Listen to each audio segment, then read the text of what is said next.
All right, hello. I think we're live. I think it's all working. All right, excellent. Well, good morning, folks. Good morning. Just getting the chat up on my phone so I can monitor that at the same time. How's everyone doing? It's been a little while between Pixel Chatters. I think about 3 weeks this time because I was away last week, wasn't I? So there we go. All right. So can you all hear me okay? Hopefully everything's working. Got my boy is barking away there. Don't know if you can hear my dog barking, but he is, for whatever reason. He's All right, let me just change a couple of settings here to see if I can make this all work a bit better. Good morning. Who we got in the chat box straight up? We have got Handy Parts. G'day, Izzy. Good morning. Tim, g'day. That's Tim McCuster. Tim Trim as well. Good morning. Dennis is here. Happy birthday, Dennis. No, it's his birthday. Facebook told me so. Brian, good morning. Dave, good morning.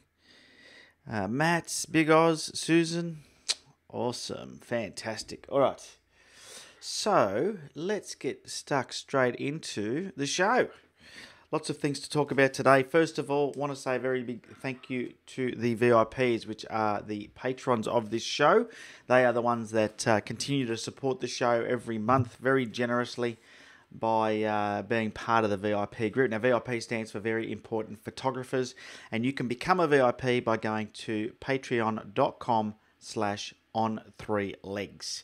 Now, as a VIP, you get to join a private online community and participate in challenges, and depending on what level you come in, you can get some goodies as well. But if you want to become part of that community, come and join us. It's a lot of fun. On that note, what was interesting was during the week, there's been a lot of controversy for YouTube photography channels of recent. And I'm not sure how many of you have seen that recently, but there was one particular channel that did something about Steve McCurry, which was the National Geographic photographer that took a photo of the Afghan refugee, the famous Afghan girl that was on the cover of the National Geographic some time ago. And then there was a reply. There's been a lot of replies. I think he's taken the original video down now, this guy. But lots of controversy on photography YouTube channels this week. So I don't know who's seen all of that going on, but certainly been an interesting couple of weeks on YouTube. But one of the things that came up, one of the channels did a video on the fact that he doesn't have any affiliate links in his video links, and that he doesn't ask for any money, and that he felt that all these people that did reviews and mentioned stuff and had YouTube channels all had this hidden agenda. And I just thought, what a load of bollocks.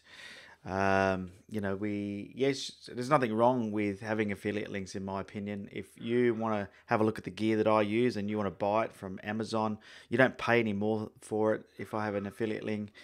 And I get a little bit of a commission from it. It's very, very, very, very, very small commission, like ridiculously small. So it's like $2 in every 100 or something like that. So it's not like we're taking advantage of anybody as YouTubers. It just is what it is.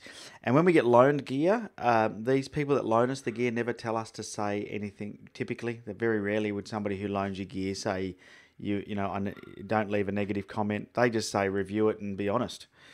And so we all do that. And I think that well, no, I can't say we all do. I know that's what I do. I just do my best and be honest with what I think about everything that I review. And I deliberately ask, I don't want to be paid, and I don't want to keep the gear. I don't want it to look like I'm being paid. So I always say, look, I'll borrow it and give it back regardless of whether they want to give me stuff. Now, I do get offered a lot of stuff that I do not review because it does not interest me. It's not relevant, and it's not something I would use. So I don't review it, and I don't mention it on the channel. So I think, this guy's saying that, you shouldn't have affiliate links. And then he was going on about the fact that people that run workshops, they go to some destination and charge thousands of dollars to take people with them. And they shouldn't be doing that, And then there was another video that was a follow-up from another YouTuber going, yeah, I agree. We should all just do it for the passion. Hang on a minute. If you're a photographer and you value your time, are you going to run around doing free photo shoots? I don't think so. I don't think so. And if there is value in you coming along with me to somewhere like Tasmania, or going with another photographer to Iceland, or because it shortcuts the process for you. Number one, you don't have to worry about the logistics of where you're going to go, or how you're going to, how you're going to get around, what spots you're going to visit. And you also got somebody there who has great amount of experience helping you get the most amazing shot. So you can obviously get there for yourself. Like, for example, Tasmania, you could do the Tazi thing that I'm doing for probably half the cost, maybe even a third of the cost if you got cheap enough flights, depending where you're coming from. Well, the flights aren't included, but definitely maybe even a third of the cost, right? If you got cheap enough accommodation, depending on what time of year you go.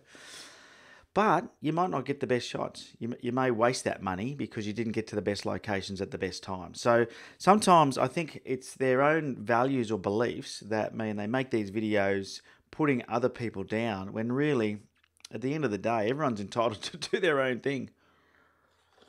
It was very interesting. Yeah, some of you are already guessing who that was. So if you watch other YouTubers, you'll probably see it. But I'm just a big fan of saying that, value your time and be okay with, asking people to pay for something if you're adding value. Don't for a minute think that it's not okay, because it is okay. And it doesn't matter whether it's in photography or if it's in something else that you do. If you're adding some sort of value your time, because if you don't value your time, nobody else will. And I just thought it was an interesting week with YouTubers, particularly in the photography space. Now, on that note, I am going to Tasmania in May, and I do have a couple of spots left available. Teaming up with Michael Sneddick from he runs these tours, Wild Nature Photography Tours or Expeditions, and we are going to Tazi on the 4th of May for 5 days to Cradle Mountain and surrounds. It's an amazing trip. Come along with me. We've got 2 spots left, I believe, so we're just about sold out. And we've got a couple of people in the pipeline just looking at it. So if you've been thinking about it and you've been umming and ahhing, come along. Just come along. We're going to have a great time. We will definitely have a fun time shooting some of the best things there are. Alrighty. Now, I was asked about because I've given the GFX back, the Fujifilm GFX 50R and the 50S have both gone back. You probably saw my silly little video about the 50S being stolen. We just came up with a wacky idea. I didn't realise I was going to get so much backlash from all the people that watch the video. YouTube's a funny land. Anyway, I had to give the 50S back. I got the 50R. I shot with that for several weeks, and there's a stack of videos coming out with me shooting with the 50R. It is a cracking camera. Now, let me tell you this. I was asked, how does it compare to the Nikon D850? Well, it's a different beast. They're both great cameras. What surprised me was that the 50R, the GFX 50R, is actually a slightly lighter camera with the 23mm lens on it, which is like 18mm in the 35mm full frame language. Just having my cup of joe this morning. And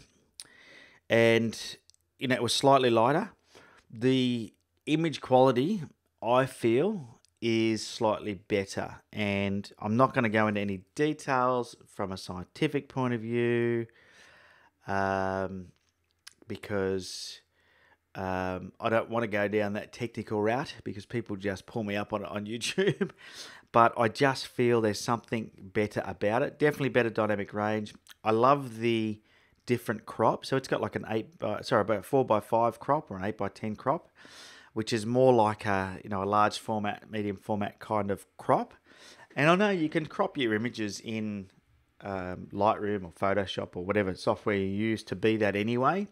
But when you're shooting images in that size, it just has something different about it, right? So I really enjoyed that. The other thing is I love the color renditions, and I was surprised at how different it was. I've been shooting Nikon for so long.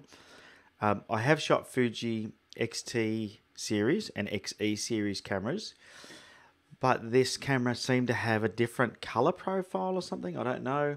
And one of the things that I think is hard to explain is that when a camera exposes an image, it grabs the colors and renders them in a certain way, and some do it better than others. And I've got to say the GFX seem to render the colors better. Now, I tried to look at why. Technically, I did some Googling, and it's something to do with the pitch of the pixels, because it's got the same amount of pixels, but because they're bigger, the top of them, I believe, are more rounded or something like that, and that makes a difference into the way it gathers the light. And of course, color is a reflection of light. So yeah, it was pretty cool. The other thing is their lenses are just phenomenal. They've always been phenomenal. I think they make lenses for Hasselblad. I think they make the lens for the camera that shoots the Earth from the space. You know, they make all these amazing lenses, and you know, that lens is just a cracking lens, and it had been dropped by the previous user or somebody before me, and so it had a soft edge on it, but it was very hard to pick unless you were zooming right in at 100%. So yeah, I was pretty pretty happy with it. That was for sure. All right, let's just go through these comments real quickly. Tim, more on the journalistic side of things. Yeah, Ted Forbes. Okay. Dennis, added value has value. Yes, it does. If you add value, you can charge for it. I just think it's funny, you know. Photographers, YouTubers in particular, saying they just do it for fun. Yeah, it's sure it's fun to make videos and stuff, but at the end of the day, we all have an ulterior motive. Some want our ego stroked, some want to do it because we like creating things, but no one wants to do anything for nothing if they can make money out of it. If you went to that photographer that said, you know, it's wrong to be asking for money from people on a monthly basis, or have affiliate links, or start a club, or go on tours. If you said, I bet you, if a camera manufacturer came to them and said, we're going to pay you $10,000 a month to be our ambassador, shoot with our camera system, and make everyone on YouTube know that you love our cameras, we'll give you 10 grand a month, or 20 grand a month, or 30 grand a month, I bet you they'd take it. That's the reality. So it's always interesting. They get up on their high horse and talk this rubbish. The reason I bring that up is because my other business, for those of you that don't know, I have a business coaching and training business, and one of the biggest challenges for people is their belief around money, and that sometimes holds them back because they don't like asking for money for their services. But we're in the information age, right? So if you've got some knowledge and somebody wants it, be okay with sharing it, but charging for it. Yeah, value your time.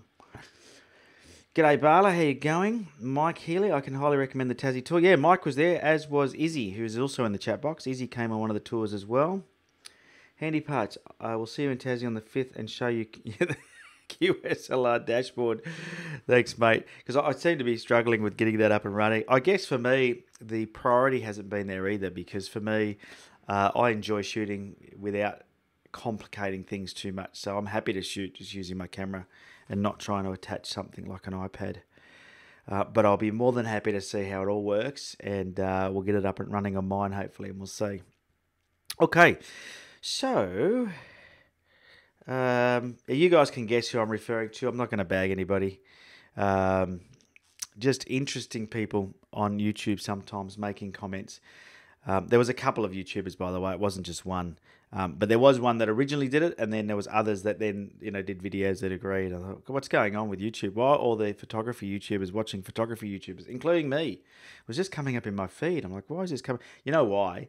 Because I watched the video, the very first video that came out about the Afghan girl. I love that image. I think it's a great image that Steve McCurry took, the Nat Geo photographer. And I think as a result of that, then all these other ones started coming up in my feed. Funnily enough, I don't watch other photography vloggers on YouTube very often. What I watch mostly is business stuff like TEDx talks or guitar stuff. I love my guitar playing. And I find a lot of great musicians that I can watch on YouTube. So that's where I spend most of my time. If you look at my feed with recommended videos, unless I'm looking for something particular with how to do something in Lightroom or Capture. When I was learning Capture One, I was watching their tutorials. So then that starts coming up. Alrighty, so let's jump into, so my thoughts on the GFX. You're going to learn more about that as time goes on. I got a bit off track there, didn't I? You're going to learn more about the GFX as time goes on, because there is a few more videos coming out, including a video on my thoughts on the GFX 50R. Would I own one? The answer is yes. The answer is yes.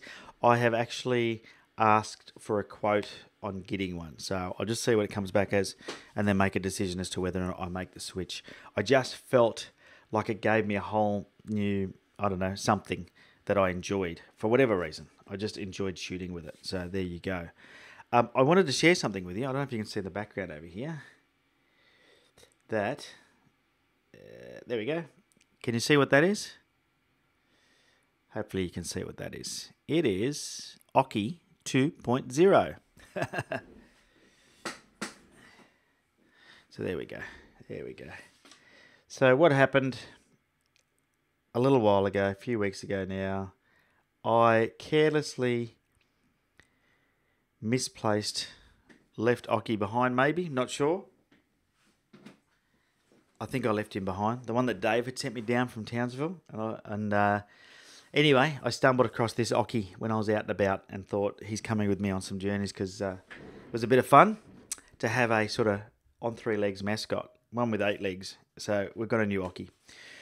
All right, let's jump straight into the VIP challenge. Now, I mentioned before, if you want to join the VIP community, you go to patreon.com/on3legs. For as little as $2 US a month, you can become a very important photographer and join the online community.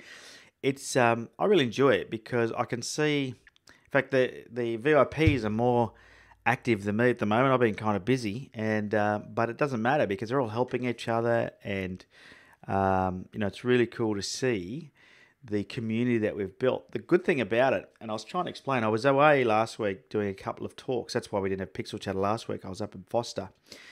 But I was delivering talks to camera clubs, and I mentioned about this thing in the comments, the feedback that people give me about these online Facebook groups that are just public with lots of members in them is there's lots of nutcases in there.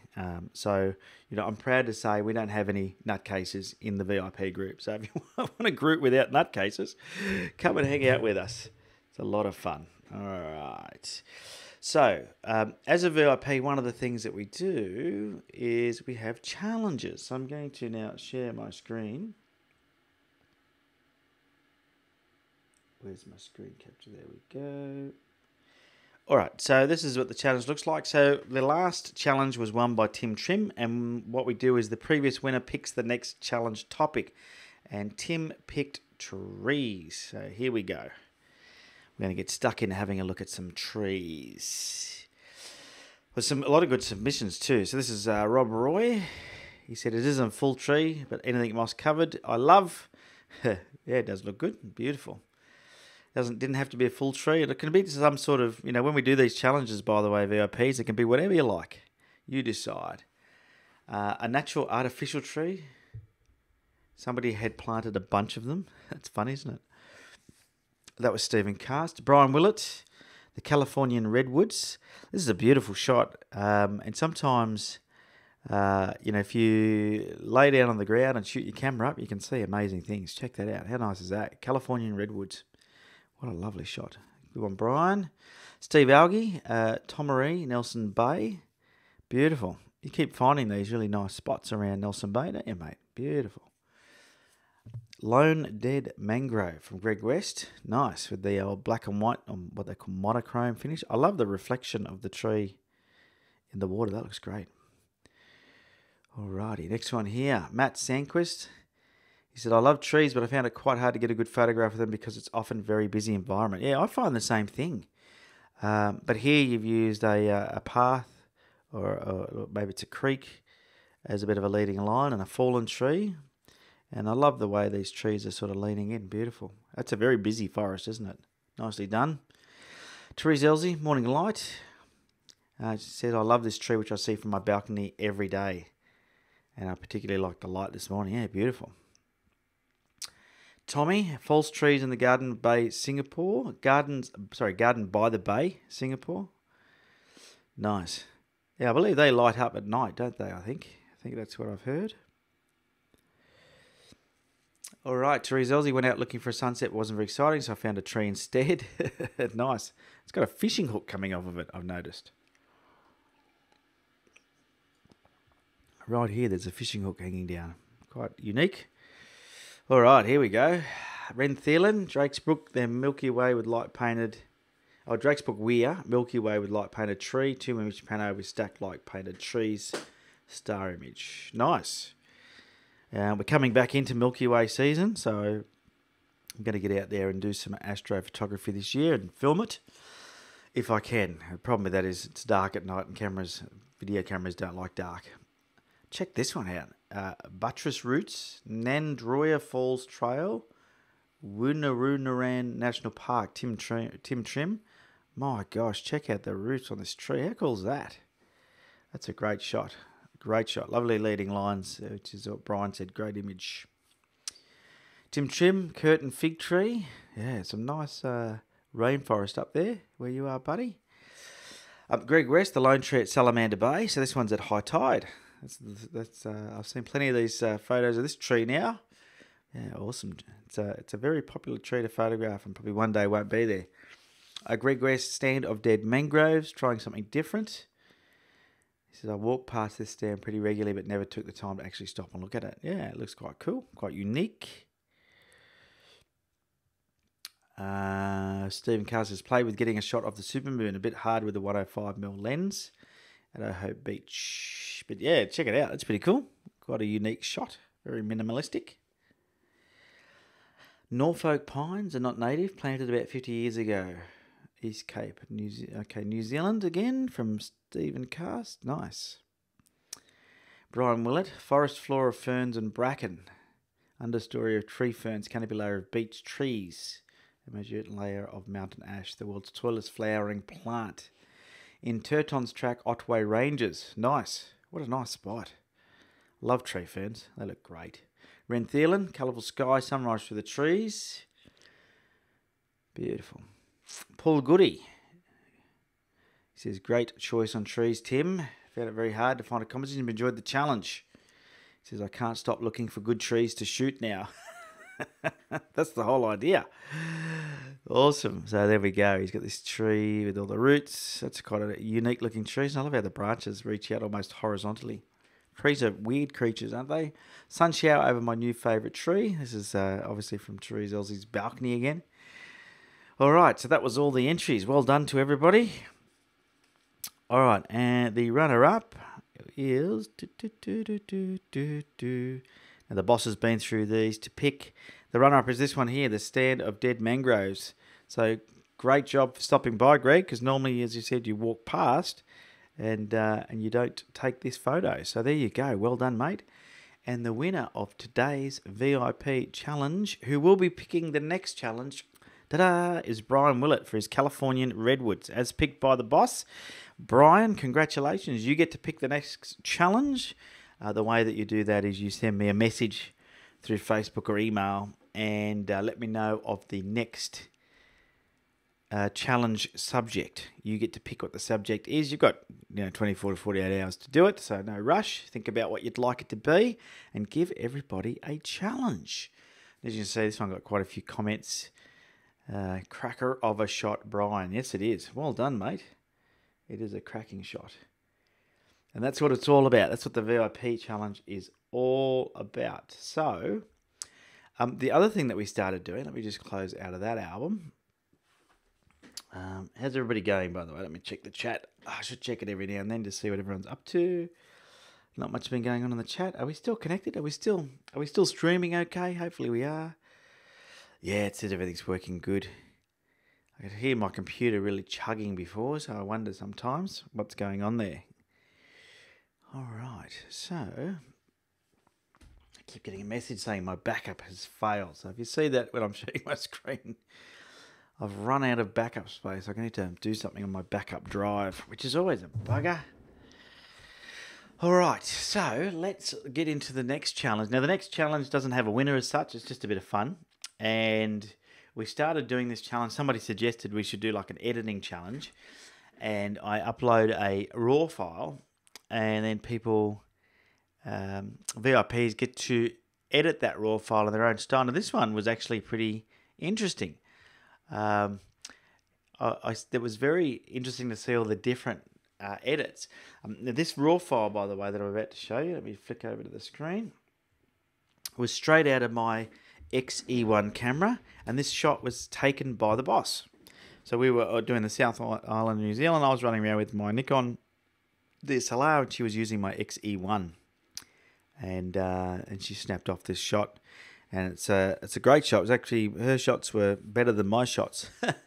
she didn't have a tripod or anything. She was just running around, didn't really understand how to use the camera, and just managed to get some great shots. So uploading this and then getting the edits was quite interesting. So here we go. Let's have a look at the different edits and the different treatments that we've got. So this was Matt's.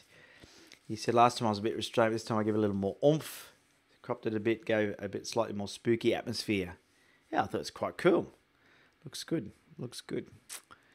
Brian Willett, having never been there, I do not know the real colour of the church. Yeah, that's part of the beauty of the challenge, isn't it? So you've got to try and work out what the right colour temp is. But good shot. It's very close to the edit that I did on it when we edited the photo here.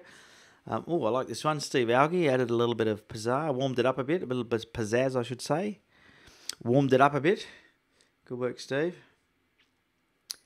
Stephen Cast, cropped at 16:9. Nice, cool sort of image, like nice and it's got that cold feel to it, which is, I guess, that's New Zealand for you. It is always pretty cold down there, especially that South Island. And similar looking edit, but without the crop. Nice one. Greg West, his edit, beautiful, looks good. I love the way everyone interprets it slightly different. It's a good exercise. Here's one that's very different. This was flipped. So if you have a look, I'll just go back to the previous edit. You'll see the water's on the left. If you go here, it's not a different shot. It's just been flipped. This is Tim Trim. He said, I felt a bit pulled by the original, so perspective correction, flip, and a bit of a nudge. So, yeah, as you can see, just made it a bit different, which is cool. Very cool. Therese Halsey went to black and white. Looks great in black and white, doesn't it? And I think it looks good. I think it looks good. This just goes to show you that sometimes you can do something different and get something happening that is quite unique. And it's interesting. Rob Roy just added a bit of clarity and then warmed it up. Nice. Beautiful. Says really wanting to check out the Fuji now. And that's the thing, is this was the XE1, which is only the very first mirrorless camera they made. And people, they don't necessarily think it's a great camera. They look at me when I shoot with it. Someone's go, what are you shooting with that for? Tommy Halberg, this is his one, looks great. He said if we should learn more easy from each other, then we need to explain more in detail how we did the retouch. So Tommy wants more information on each retouch, which he's put up there, which is good. Ren, my take on this edit, luminosity mask and dodge and burn and a slight crop. Cool. See, everyone had a different way of doing it. So there you go. Now, I didn't load up my version. Let me see if I can find it quickly. In my image storage, I think it was in here. Let's have a look. Where is it? Here we go. This is actually it's a different image from the same series, but there you go. Very similar. I've selected the wrong one, but exact same morning, same spot, just slightly different composition. There you go. That was Nikki's one. So an interesting exercise, interesting exercise for everyone to do. Let me just close out of that now because we're going to go into critiquing in a second. Yeah, very interesting exercise. Always interesting to see how everyone edits differently, and I guess that's part of the creative process now. In the old days, back when there was film, somebody else did the I guess post-processing for us. Unless, of course, you had your own what do they call them? Darkroom. Then it was different. All right, just get rid of that. Whew, it's quite a warm day today. So, well done to everybody who entered the VIP competition and to those that participated in the editing challenge. I'll upload another RAW file. It seems to be working well. And Brian will pick the next theme for everybody to enjoy practicing the challenge, getting out and shooting some photos, which is what it's all about. All right, let's jump into the image critique now. I've got 2 images to critique. I'm just going to flip over to my other screen.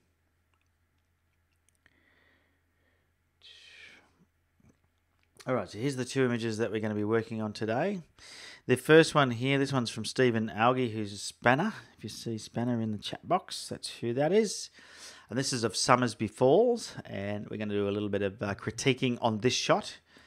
And then this one here is from Rob Roy, which is a place called Round Lake in Commerce, Washington, in the US. So we'll be getting stuck into these ones. So let's start with Stephen Algie's because it's a great shot. Summersby Falls is a beautiful spot for a photographer to go to. I love visiting Summersby Falls. I've only been there a couple of times. I need to get back there. And it looks like Stephen went there when the rain had been coming down, because this is quite good flow. Sometimes you don't get this much flow. And I guess one of the challenges with anything like waterfalls, waterfalls in particular, is the dynamic range. And if I quickly show you something, when I was up north, I went to a place called Cathedral Rocks National Park. Let me just pick a real dark one here that I can show you. All right. So I just wanted to show you this because this here, can you see it here? I have shot this at an exposure compensation value of -3 stops. So I'll just find one. Yeah, let's see this one here, -3 stops. And there was another photographer there that was on the walk. He walked past me and he said, "Oh, you're getting some good shots." And, of course, was interested. He had a look at the back of my camera and he said, "Wow, that's really dark." Well, the reason I've done that is if you have a look at the histogram on the right-hand side, I don't have any clipping highlights. Now, if I go into the develop module real quickly, so this is shot at -3 exposure values. And this is a good thing about modern-day sensors in cameras, is as soon as I increase that up, you'll see what will happen if I clip the highlights. Okay, see the red in the sky here? So I'm going to come back to, if I go to what the camera would have exposed at, which is there, the 3 stops, everything in the foreground is in focus, but you see that the sky is well and truly blown out, right? So by shooting at -3, sure, I can't see the foreground and I can't see it in my preview very good, but I know that when I get back on the computer that I can make adjustments. So if I bring the highlights down and then bring the exposure up, I can do it without clipping those highlights. I can bring the shadows up even. The contrast, adjust my whites and my blacks, bit of clarity, bit of dehaze, bit of vibrance, there we go. Okay, now this is just an example. If I go before and after, and I've still retained my highlights, I've got no blown highlights. Now the reason why I'm showing you this is because a lot of people are worried about underexposing, but you need to worry more about overexposing your images, because that's the thing that's very hard to fix. So if I just go back to Steve Algie's image now, which is here, straight away, now I can see the histogram hasn't lost anything here. There's no clipping on the right hand side, but I'm going to keep it lit up. I can see straight away that he has made adjustments and he's lost detail. So you see there, it's just a big white patch. Now if I bring the exposure value up just enough to make that show, you can see exactly where he's lost his detail pretty quickly. So if you have a look, now this is pretty typical of waterfalls. On the top of all these ledges, it catches the light. Okay, water catches the light and it will overexpose really fast. And when that happens, you just lose your detail. So for me, that was the first thing I sort of noticed, was that these were just, the detail had been lost in the highlights. So just be really careful with that, because you can't save it afterwards. You just cannot save it. So if you want to make sure you keep those details, you've got to make sure you underexpose your image. Don't be afraid to do it, even though it'll look really dark when you bring your image up in your editing software, because you can fix it. All right. Now, the rest of it from a technical aspect was good. ISO 100, lowest ISO you could go. F8, fine for this. And it's, believe it or not, only 1 second for all that movement. You know, so, you know, you could have reduced it to half a second and still been fine. It would have just reduced that exposure slightly. The other option is to increase your aperture slightly to f9 or f11, just to get rid of some of that light. So just think about that when you're taking these shots, because this is an absolute pearler of a day to be there, but I feel like you've lost a bit of the detail in the water. And that sort of has affected it for you. I love the crop. It's almost like an 8x10 crop. Let's have a look and see what it is. Must be close to that. If I go to the crop tool here, if I go to 8x10, it's exactly what it is. Yeah, so it's like a medium format type of a crop, which is cool. I like the crop. I think it's a perfect crop. And a really nice composition. It's funny, you know, with things like waterfalls, sometimes, you know, you can move them around because there's no horizon. But you need to make sure that they are still straight, because you can see when the water falls down, you want to make sure that water is falling down straight. Okay, so I'm just using some of the water that is falling to try and get my straight lines, to get it as straight as possible. That's definitely not. But, you know, there's some lines here that you can use that will give you, you know, straight lines. So just keep an eye on those sort of things as well, because it is easy to sometimes take a photo of something like this where there is no horizon and not get it straight. And it may have been, your camera may have been level, but sometimes your level camera doesn't look right either. So you've got to just sometimes play around with it. So all the technical details are good. I would just say it's slightly overexposed. You know, if we bring the highlights down, maybe we can fix it. Let's have a look and just see what we can do. Let's see if we can get this looking a bit better. So I'm just mucking around with a few different settings. Clarity, let's do a bit of dehaze. I'm going to bring the whites up. Oh, not too much, because I was just blowing it out. Bring the blacks down a bit. Bit more in the vibrance there. There we go. So something like that. You know what, it definitely looks like it's lost details. It's very close to being exposed correctly, very close, but not quite there. One of the things that you can do too, if you don't like the dirty look, this water's got a lot of tannin in it. That's where the brown is. This tannin is, you can actually go through and, you know, try and fix that up by adjusting the colours of that. And you do that by selecting it. But beautiful shot otherwise. I'll just show you the before and afters. Let's just have a look. So that was before and after. So just by reducing I reduced the highlights. You can see straight away the difference in the water by doing that. Let's make another adjustment actually. Let's grab a brush and I'll get rid of the sharpness. Let's put clarity up for a second. And let's just do clarity where the water is. You'll see what this does. Clarity on water is a bit like having a CPL filter on. Just works really, just makes it a bit clearer. It will bring out the reflections on the rocks though, so just if you don't want that there, then just be mindful that, you know, if you don't want too much reflection on the rocks, then don't do your clarity on the rocks. I'll just get rid of those reflections that I put there on those rocks. There we go. The rest of it though, that looks really good. And we'll put a bit of dehaze in it as well. And I'm just going to reduce the highlights. Oh, not too much. Just a little bit. And I'm just going to increase the whites. Yeah, see, it wants to blow out. This is the problem. Yeah, it's very close to being overexposed. And maybe that's what I'm saying. It is a bit of a challenge. That's okay. That'll do for that brush. Let's just get those blacks sorted a bit more. Get rid of that. So, and sometimes you've just got to be prepared for the fact that you are going to have some blown highlights in your picture. So let's just do lights out, and let's do before and after. So before and after. So just some very slight editing, and you can see that it really brings it to life.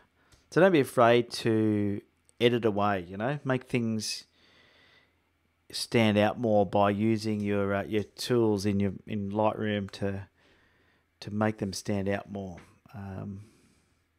Yeah, I'm just not...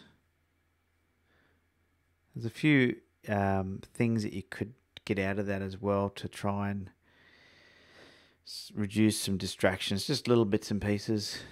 But, you know, once again, I'm being picky. Things like this here seems to be something. Some people like to leave these things in. I would probably remove these vines or whatever it is going down the rocks because it just is catching my eye. But otherwise, looks great. So, good photo. Beautiful spot. And not quite sure where on the falls this one is. Must be, I think it might be the first falls, is it? As you come in? Not sure. But really nice photo. So, well done there, mate. Really like that one. But just watch those highlights because it is easy to overexpose your highlights. Don't be afraid to really shoot dark. And when you look at any of my images, doesn't matter which ones, if I show you any of my files, I'll go back into my library quickly.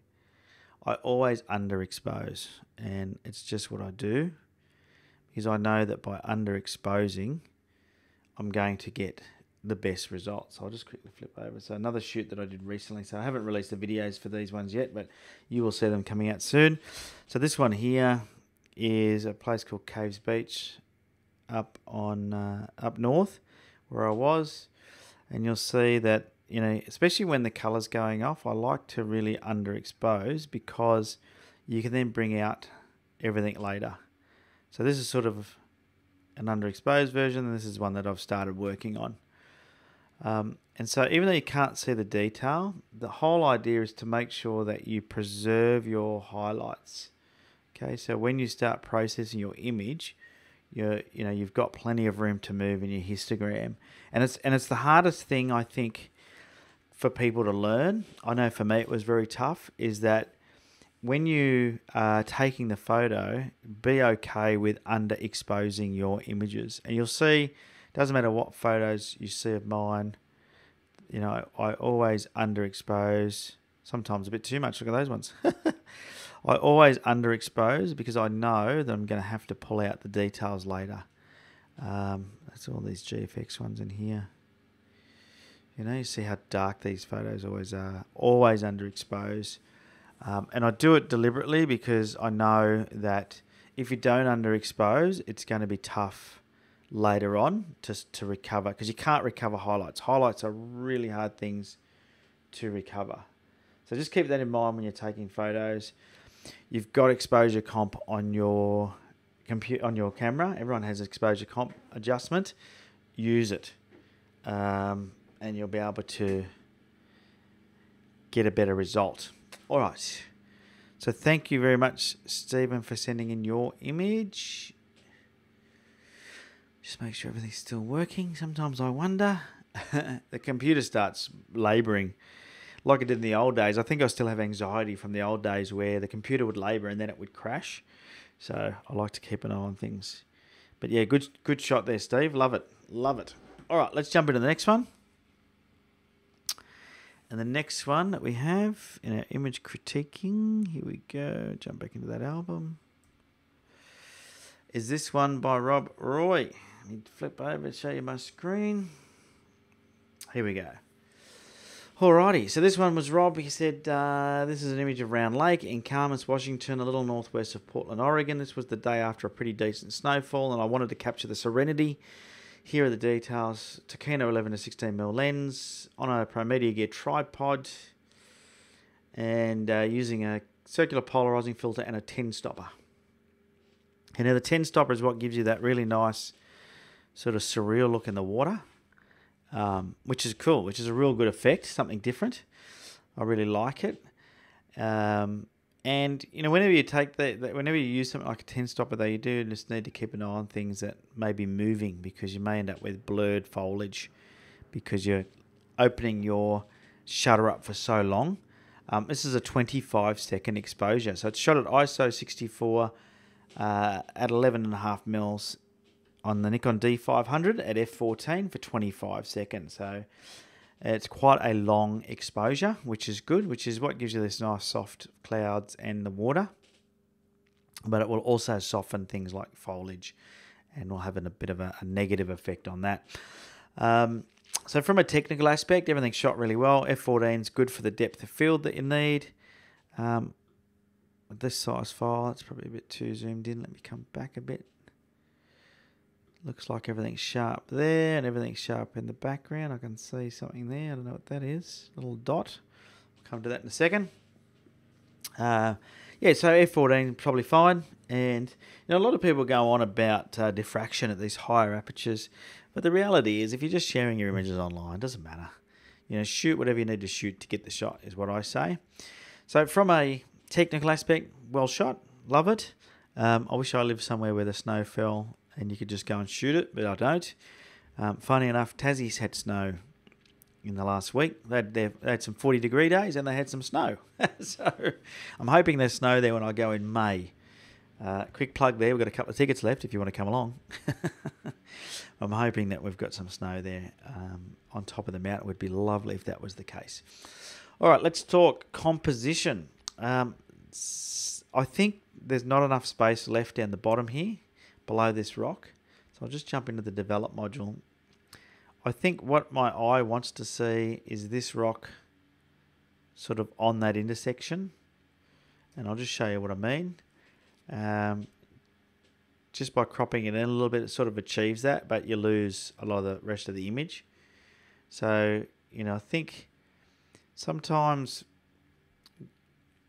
we can crop things a bit tight. So if you look at this otherwise, the challenge you've got is each of these intersection points don't really have anything of focus on it. And I know, look, the rule of thirds is just a rule that can be broken, but it really does help you with your composition if you're wanting to make sure that you do something that's definitely going to appeal to the viewer. And it is just a simple adjustment. These, I would have been tempted maybe to move a little bit around to the right and not have this foliage in the top right hand corner in my shot and just have this beautiful line. Now, I don't know what was there. Maybe there was something to the left here that was ugly. Who knows? But I would have been tempted to try and shoot more across the lake. Keeping these rocks in my foreground, I think they're really good interest with the snow on them. And then these beautiful trees in the background.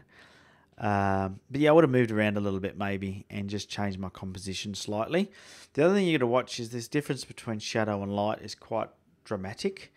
So that sort of, I don't know why, is doing something to me as well. And you see one of the big differences is your camera has struggled a little bit with white balance. You can see that this snow here is quite blue and this over here is quite white. So this down here needs a bit of an adjustment, and not a hard thing to do. There's a couple of ways you can do it. I'll do it with a graduated filter. Let's see if I can make that work. And it can be a bit tricky. It'd be better if I did this with a little bit more precision, but we can probably just warm it up a little bit with a graduated filter. So you can see how I'm getting the blue out of that snow there. I've actually gone up, you see, a fair way. Now what that does is it sort of evens out the exposure, and then I can drop the whole thing down a little bit just to adjust the entire image. And I just want to show you what that does. So if we go to lights out for a second. So this was before and this was after. And just look at the foreground, okay? So, and I have shown people this before, is what happens is your camera, if you have it on auto, white balance will do its best, but it can't adjust white balance for shade and sun at the same time. So if you have shade in your shot and you have sun in your shot, you really do need to adjust it later. So that here, you can see how blue it is in the foreground. And afterwards, now it's white and it looks natural. And so things like that are just those little things that make a difference to your finished shot. So don't be afraid to try and fix those things in post-production. Now, I've done that quite,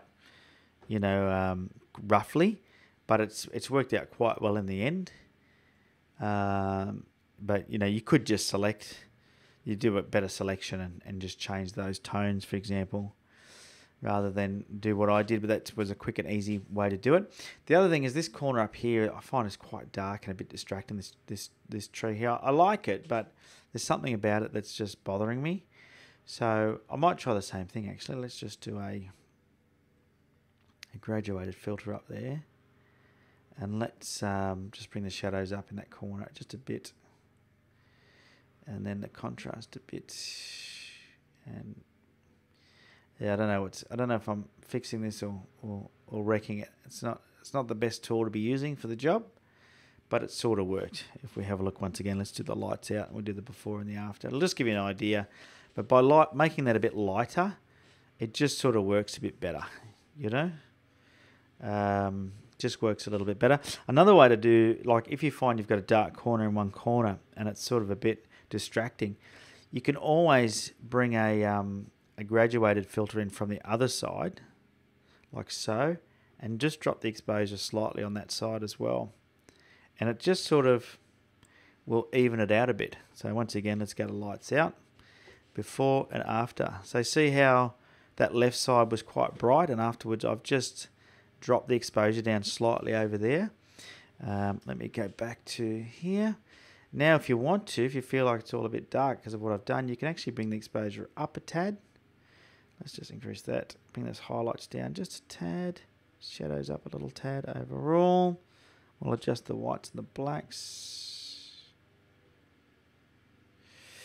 Just there. So there you go. I mean, this is giving you a real rough and ready sort of idea of what I would do. And these are just the things that, you know, for me, I find that just makes a difference when you take a photo like this and this, it'll stand you out from anybody else that's taking photos in the same spot. It just makes the photo. There's before and there's after, you know, and it's just a few tweaks. That's all it is. A few tweaks, and you end up with something that just has that little bit more pizzazz about it.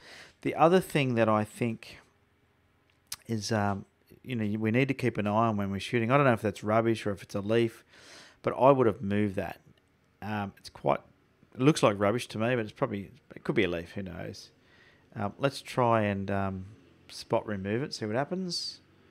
Did quite a terrible job, old Lightroom, but that's okay. That's better than the green thing being there. Let's have another go at it. I would be really tempted to maybe clone this snow over a bit.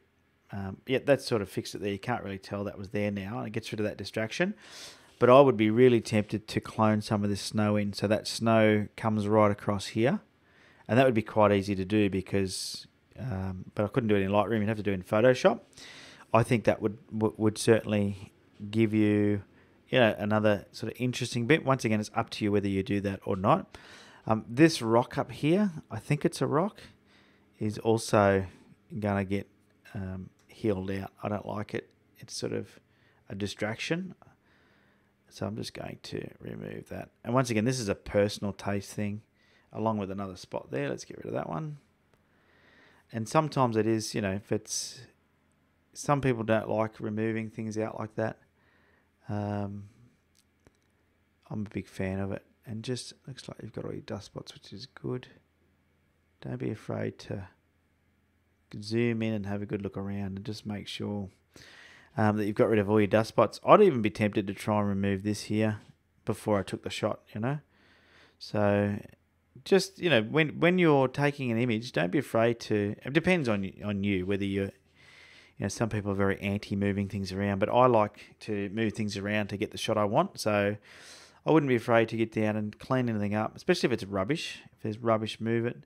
And then if you get any weird pixels like this one here, little reflections of something, just get rid of them. No one knew they were there in the first place, and that just sort of fixes them up. So a little bit of weird stuff here where it's just, you see these things here, this is like a branch or something, some weird branch sticking out. It just doesn't look normal or natural.